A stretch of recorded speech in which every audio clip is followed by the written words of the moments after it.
Sa isang bansang puno ng ingay ng politika at kontrobersya, sino ang nagsasabi ng totoo? Sino ang nasa panig ng bayan?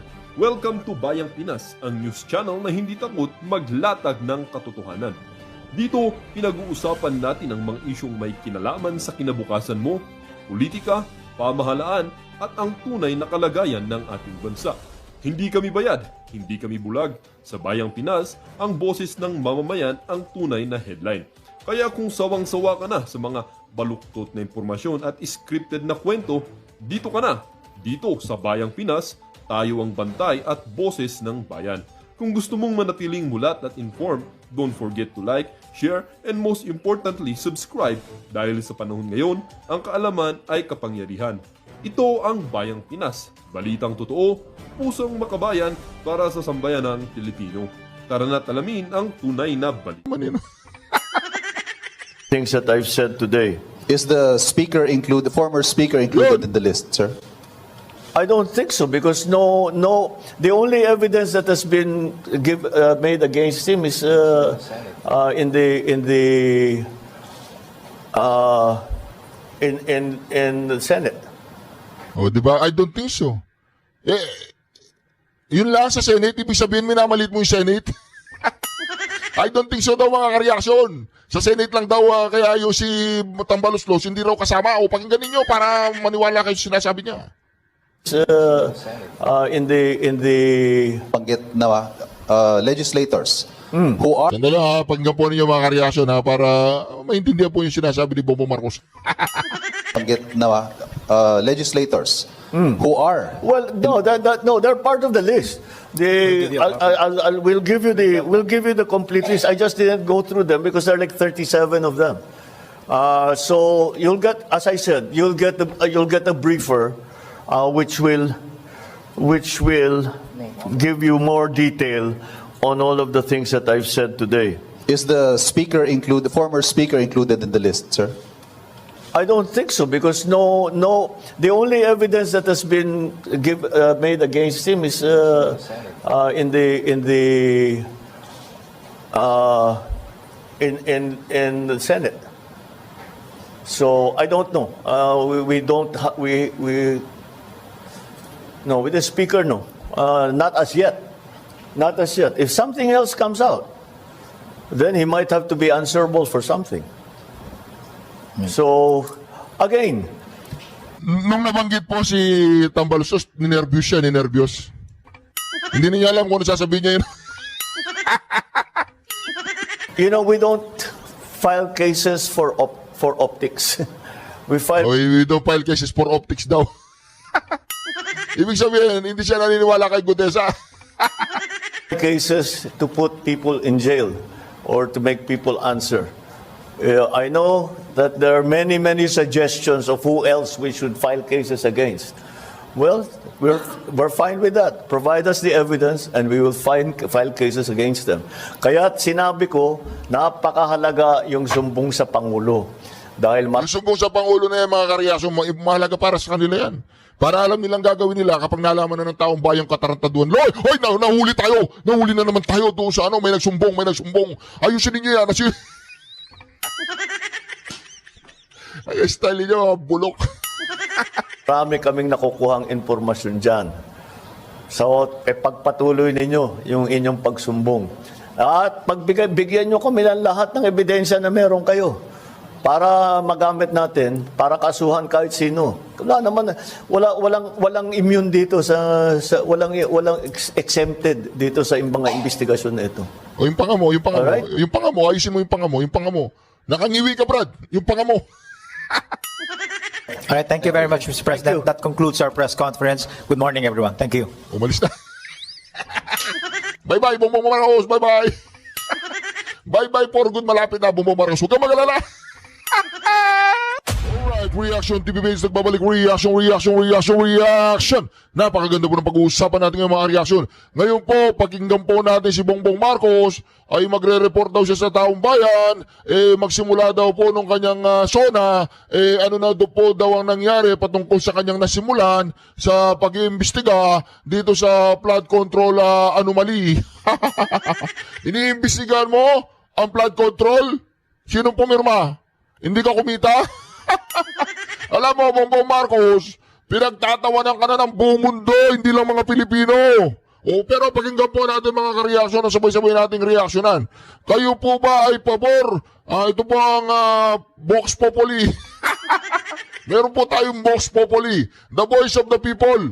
Kayo po ba ay pabor na isamang ikulong itong si Bongbong Marcos tsaka si Martin Romualdez at tsaka si Lisa Araneta dito sa nangyaring nakawan sa kanyang administrasyon sa loob ng umigit kumulang 4 na taon na? Kulang-kulang ka ng 4 na taon, Bongbong Marcos. Hindi ko sinabing kulang-kulang ka, ha? Ang sinabi ko, paborito mo yung Coke, yung malamig na malamig, tsaka pulburon, di ba? Hindi mo paborito. Pakitanggal nga po yung Coke sa pulburon sa record, in aid of the legislation. Pakinggan po natin si Bongbong. Bongbong, Borongbong, ng Darambong. Mag-resign ka na, Bongbong. Flood control project. Kaya't ito ay ang aking report sa taong bayan. Teka lang, bakit ikaw ang nagsasalita? Nasaan si Claire? Claire, tawagan ko si Claire. Hello, Claire. Putang ina. Nasaan ka? Ba't itong si Bongbong ang nagsasalita ngayon? Hindi ka magsasalita ngayon. Magpapakitang gila sa sambayan ng Pilipino. Kunyari, meron siyang alam, ganon. Ikaw anong ginagawa mo ngayon? Imamassage mo siya pagkatapos siya magsalita. Wala po akong kausap doon, hindi si Claire Castro yung taga-massage ko yun. Ang pangalan din niya, Claire. Kung ano na ang mga pangyayari mula nung Ano nang pangyayari? Mula nung ano? Tuloy mo, ba't umihinto ka? sona ko. Mula nung sona mo. Okay, tuloy. At kung ano na ang ginagawa. Dahil, siyempre, Siyempre, lumubog na yung Cebu. Maraming namatay doon sa Cebu. Ano pa? Ibinulsa kasi ninyo yung pera ng taong bayan. Bongbong! Malapit na, malapit na, malapit na. Bongbong, malapit na ang November 16 to 18. Bongbong, magbalot-balot ka na. kami dito sa ating ginagawa ay hindi na isa sa publiko. At kaya't nagtatanong ang tao, ano na naman nangyari? Marami daw sa kanya ginagawa, hindi nasa sa publiko. Ano naman nangyari? Bakit? Sinapubliko ba ninyo ang pagnanakaw? Wala nang bago dyan, Bongbong. Malapit na, Bongbong. Mula nung SONA. Kaya't isa-isay natin at I will just go through the main points and we will provide you with a briefer with a more detailed explanation. Mag-i-explain daw po si Bongbong.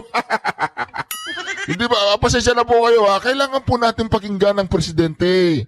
Kailangan po tayong makinig sa kanya at mag-react at makinig kung ano na namang mga kasinungaling ang sasabihin niya. Siya po ang king of the budol. Siya po ang tagapagsinungaling. Tagapagsinungaling ka ba ng mga sindikato? Pakinggan po natin si Bongbong. After the press conference, no? Meron naman tayong prepare na mas detalyado dito sa aking sasabihin ngayon. Bakit din yung pinagsalitain na hirapan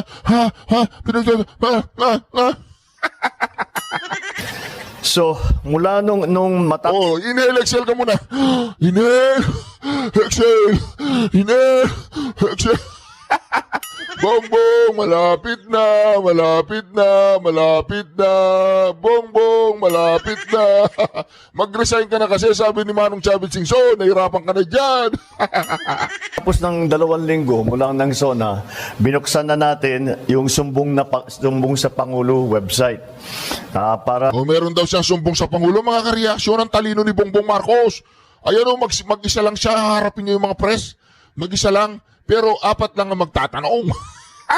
Ay! Bongbong, malapit na. Oy, Bongbong, malapit na. Magbalot ka na.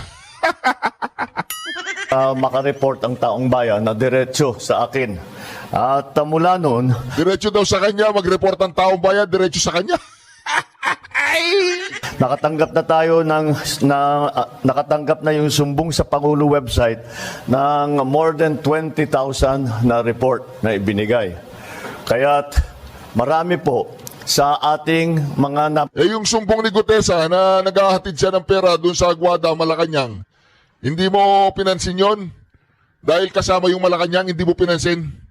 Yung sinumbong ni Gutesa na naghahatid siya ng pera sa may Valle Verde, Aguada, Malacanang, tsaka dyan sa may Forbes Park. Fake yung yung notaryo fake. Mga putang ina kayo. naimbestigahan na ay hindi po namin malalaman kung hindi nyo sinumbong sa amin. Napakahalaga. O hindi raw po nila malalaman kung hindi nyo sinumbong kay Bongbong Marcos. Wala siyang alam. Walang alam ang gobyerno na ito na nagkakaroon na po ng nakawan.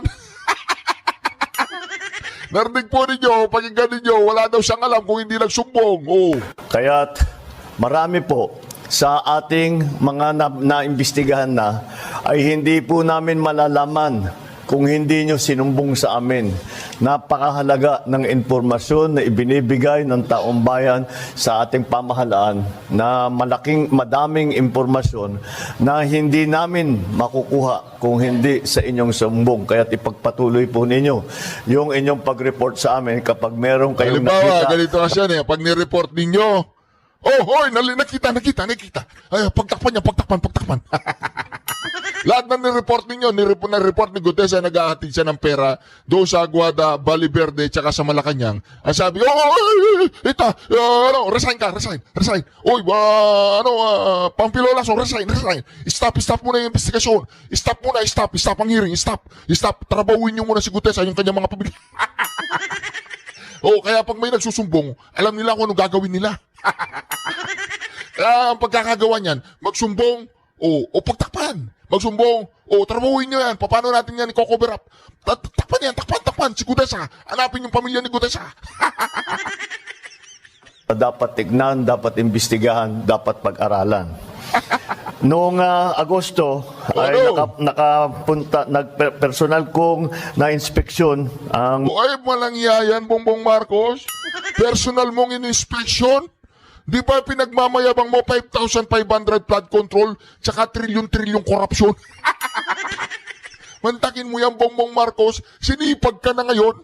Nag-ikot-ikot ka na. Inutusan ka ba ni Bersamin? Oy, Bongbong Marcos, ikot ka. Magpakitang gilas ka sa mga tao. Nahuli na tayo. Marami daw nakawan. Walang mga flood control. Namatay yung mga taga-Cebu. Ayos ka rin, Bongbong Marcos. Huli ka na. mga iba't ibang flood control project. Napunta ako sa Iloilo, nakapunta ako sa Kalumpit. Putangin nang yan, nakarating ka ng Iloilo, nakarating ka ng Kalumpit, sa Ilocos Norte, hindi ka nag-imbestiga. Walang yayang, Bongbong Marcos, nakarating ka kung saan-saan, hindi mo alam yung sa Ilocos Norte, nahuli ka na ni Chavit Singson. Nahuli ka na ni Chavit Singson, Bongbong Marcos. Wala na. November 16 to 18. Bongbong Marcos, nahuli ka na ni Chavit. Hindi mo siya pinansin sa Japan. Ngayon, sa Iloilo, nakarating ka ng iba't ibang lugar ng Pilipinas. Doon sa Ilocos Norte, hindi mo alam. Tatawagan ko si Diskaya. Hello, Diskaya. Si Bongbong Marcos. Doon daw sa Ilocos Norte, marami kang, sino to? Yung asawa, yung Diskayang babae o yung Diskayang lalaki? Doon ba sa Ilocos Norte, marami kang kontrata. Marami kang kontrata doon. Hindi nag-iimbestiga doon si Bongbong Marcos. Sabihin mo. Kaya diba yung Diskaya, nilagpasan nila yung Ilocos Norte. Sabi ni Marcoleta, yung Ilocos Norte, yung Region 1, nakalimutan mo. Nagyayabang na naman ito si Bongbong Marcos, Nag-ikot-ikot daw siya sa Pilipinas. Naghanap siya ng mga ghost flood control. Bongbong, doon sa Ilocos Norte, punta ka. Pilit kayo ng pilit pumupunta ng Davao. Wala naman kayong nakikita. Ikot ng ikot si Magalong sa Davao. Yung mga rack netting. Walang yaka Magalong. Gago ka ba? Punta ka ng Davao, mag-iimbestiga ka, hindi ka pumunta ng Cebu, tumulong ka doon nung panahon yun. Itong si Magalong may gago ka ba, Magalong? O bayad ka lang. At saka sa Baliwag, at doon maliwanag ng maliwanag na isang mga halimbawa ng mga flood control project na hindi tinapos o ghost project talaga, hindi man naumpisaan. Magaling mo, bayani na si Bongbong Marcos. May nakita siyang ghost project sa Bulacan. Nag-ikot-ikot si Bongbong Marcos, isa kang bayani. Kung hindi sa'yo, hindi malalaman na kayo mga magnanakaw. Yung mga reaksyon mantakin ninyo yan, ha? Itong pinakamagandang ginawa ni Bongbong Marcos. Siya ang nagsiwalat na merong nakawan sa flood control. Akala niya mga tanga ang taong bayan. Tapos, ayan, nag-ikot-ikot kunwari. Pagkatapos niyang ipagyabang yung 5,500 flood control, mga kareaksyon, inahanap niya ngayon. Nandoon sa mga bank account ninyo, hindi mo alam. At naging basehan ng ating pagtuloy-tuloy na pag-imbestiga. Noong September 2, nakumpiska ng Bureau of Customs ang 13 luxury vehicle ni Diskaya. At dahil sa... Bakit ninyo kinumpiska? Meron na bang utos ang korte para kumpiskahin yan? Meron na ba silang kasong napatunayan at sila ay guilty? Huwag niyong ipagmayabang sa amin yan dahil alam namin ang batas. Wala pa namang guilty verdict na sila ay mga nagnakaw. Sinabi lang nila na kailangan nila magbigay ng 20 to 30% kay Romualdez tsaka kay Saldico. O si Saldico tsaka si Romualdez, kanino nila binibigay yung portion? Sa Aguada, Malacanang. Irregularity sa importation at sa documentation. Itong mga luxury vehicle na ito ay i-auction na. Ang pagkaintindi ko, merong 7 na i-auction next week at saka susunod na yung iba sa susunod na ibang linggo. Sa office naman... Mantagin mo yan mga kareaksyon na napakalupit po. I-auction na nila. Hindi ko alam kung tama ang gagawin nila. Walang utos ang korte. Hindi pa napapatunayan nagnakaw si Diskaya at saka yung mag-asawa Diskaya. Kinumpis ka na nila yung mga ari-arian nila. Para meron lang silang isabihin sa mga tao. Patuloy niyang binubudol yung mga... Wala na ba, Bongbong Marcos? Wala na maniniwala sa'yo. Kahit araw-araw ka pa magpapreskon na ganyan, alam naman nila kung sino ang mga mandarambong at magnanakaw. Lumipad na si Saldico, lumipad na si Bonoan. Sinong mga susunod na lilipad? Ikaw tsaka si Martin Romualdez? Yan! Papalapit na po! Dahil ni Sneer! ng ombudsman, ano yung ating ginawa para pananagutin itong mga may gumagawa ng kalokohan? Sa office ng ombudsman, nakapag-refer... Akala siguro ni Bongbong Marcos mga kareaksyon, siya ay matalino.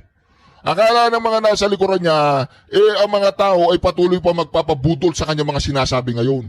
Hindi nila alam na ang mga tao ay talagang punong-puno.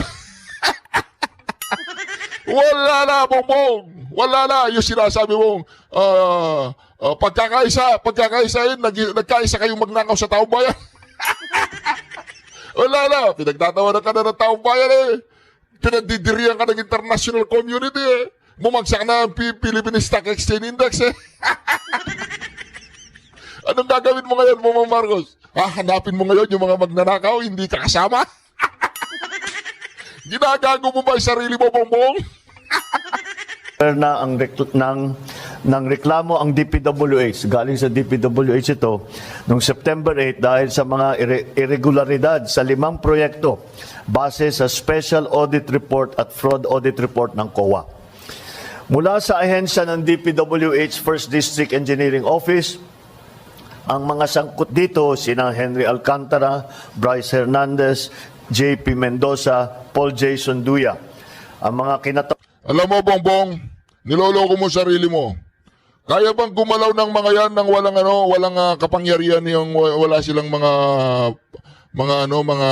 sponsor, yung mga kongresista? Kaya ba nilang magnakaw ang mga yan kung walang mga, anong tawag doon? Mga promoter ba yun? Yung mga 30% na mga kongresista. Sila yung mga kongresistang 30% lamang. Kawa naman sa mga kontratista ang kasabot nila ay sa St. Timothy Construction, Wawaw Builders at Wala yung SunWest. Wala yung Wala yan nga, Bongbong Marcos. Nagsalita ka dyan ng kumigit kumulang kalahating oras. Puro katarantaduan lang. saka Sims Construction Trading. Lahat yung mga pangalan na yan, matagal na nating naririnig. At ngayon ay sila ay napatunayan, nakasabwat dito sa mga ginagawa sa mga flood control project na hindi tama ang pagka-bid, hindi tama ang pagkakontrata, hindi tama ang pagka-implementasyon, hindi tama ang pagbayad.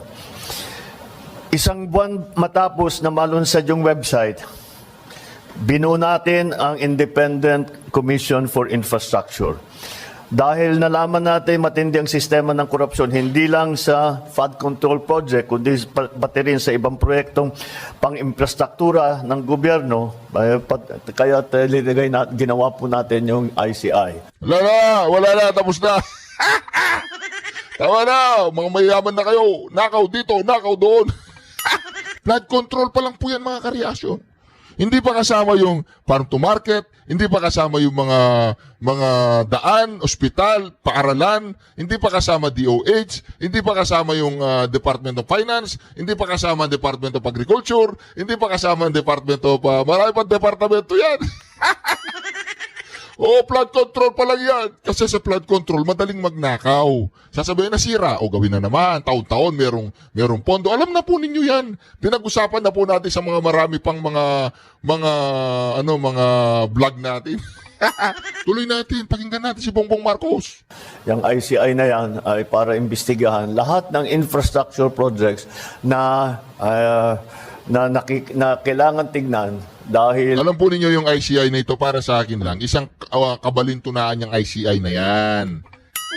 Wala naman pangil. Wala siyang kapangyarihang wala siyang contempt power. Ano yan? Pampagulo. Meron ng ombudsman. Meron ng DOJ. Meron ng Blue Ribbon. Meron dyan sa may kamera, mga buhaya. may question kung tama ba ang pagkagawa. At ipapagpatuloy ng ICI yung kanilang na tuloy-tuloy. Hoy, tatay mo, kumusta na yung usapan ninyo bago ka na pumunta dyan? Anong sabi ng tatay mo sa'yo? Kagabi, anong sabi ng tatay mo? Hindi kayo nag-usap kagabi? Anong sabi ng tatay mo? Ay, anak, ganito ang magnakaw, hindi ganyan, mali yan, mahuhuli ka dyan. 3 taon ka pa lang, nagkakamali ka, paano magnakaw? Hindi ganyan ang tamang pagnanakaw. Tingnan mo ako, may 20 years ako kasi magaling ako. Hindi yung sasarilinin mo lang yung pera, ganon. Ganon ba yung usapan ninyo? Napagalitan ka ba? Mali yung paraan ng pagnanakaw? Mali? Nahuli kayo kagad? 3 taon pa lang? Kausapin mo kasi tatay mo araw-araw. Umaga, tanghali, gabi, mag-usap kayo ng tatay mo. Tay, paano po magiging diktador? Magrarally na sa November 16 to 18. Paano ko ibabagsak yung martial law, tay? Ganon, tatanungin mo, maayos. Para hindi magkagulo yung Pilipinas. Paano yung ginawa nyo ni Pabyamber tsaka naghihingalo na nga eh. Anong pangalan yan? Si Enrile. Di ba si Enrile kasama sa People Power? Ngayon, anak naman niya, sa anak niya baka, alam nyo, ayaw ko na mamamatay si Enrile, bata pa eh. Dapat mabuhay pa si Enrile.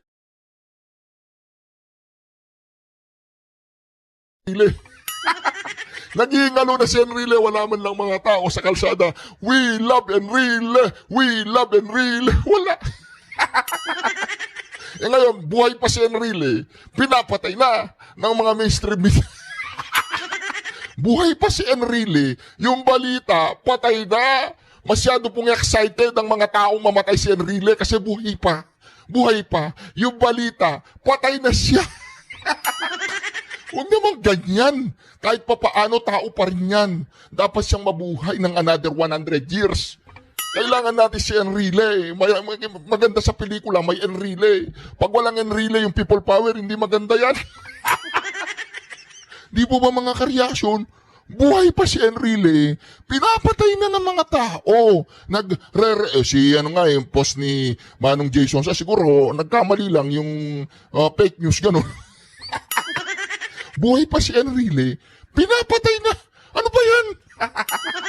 Huwag niyong patayin yung buhay. Naghihingalo pa lang, sabihin ninyo, nasa ICU si Enrile.